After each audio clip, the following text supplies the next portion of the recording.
Midnight 12:00కి బాగా ఆకలి వేసింది. అయితే రైస్ మిగిలిపోయి ఉండే. దాంతో ఏదన్నా చేసుకుందాం అనుకున్నప్పుడు ఈజీగా, సింపుల్ అండ్ బెస్ట్‌గా, లైట్‌గా తినాలనుకున్నప్పుడు ఇది మాత్రం కంపల్సరీ ట్రై చేయండి. ముందుగా ఒక కడాయి తీసుకొని దాంట్లో 3 టేబుల్ స్పూన్స్ ఆయిల్ వేసుకోండి.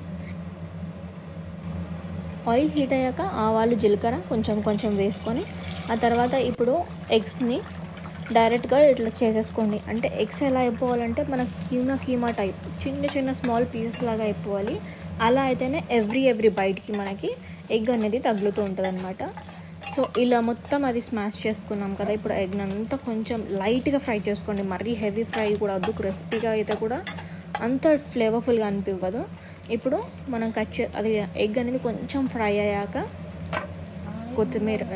కొత్తిమీర, ఆనియన్స్ అండ్ కొంచెం అంతా కరివేపాకు వేసుకొని కొంచెం ఫ్రై చేసుకోండి. ఇప్పుడు మనకి ఆనియన్స్ అనేవి ఈ ట్రాన్స్పరెన్సీగా అయిపోతుందండి లాస్ట్ ప్రొసీజర్ వరకు, అలానే ఉండిపోదు పచ్చిగా. ఇప్పుడు అవి కొంచెం ఫ్రై అయ్యాక అల్లం వెల్లుల్లి పేస్ట్ అండ్ కారం మీకు తగ్గంత, కొంచెం సాల్ట్.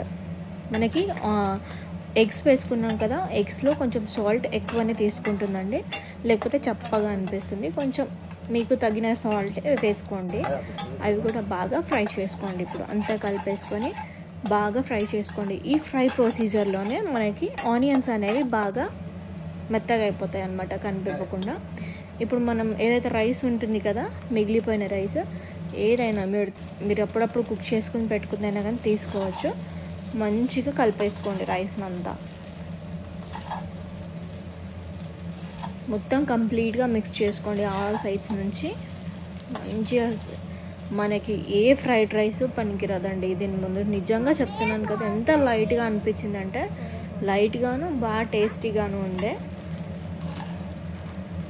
కొంచెం లాస్ట్ కాస్త సోయా సాస్, అంటే మనకి ఇది కొంచెం మనం ఎక్కువ ఫ్రై చేసుకుంటాం కదా, దాన్ని కొంచెం మెత్తబడడానికి కొంచెం సోయా సాస్ వేసుకున్నాను.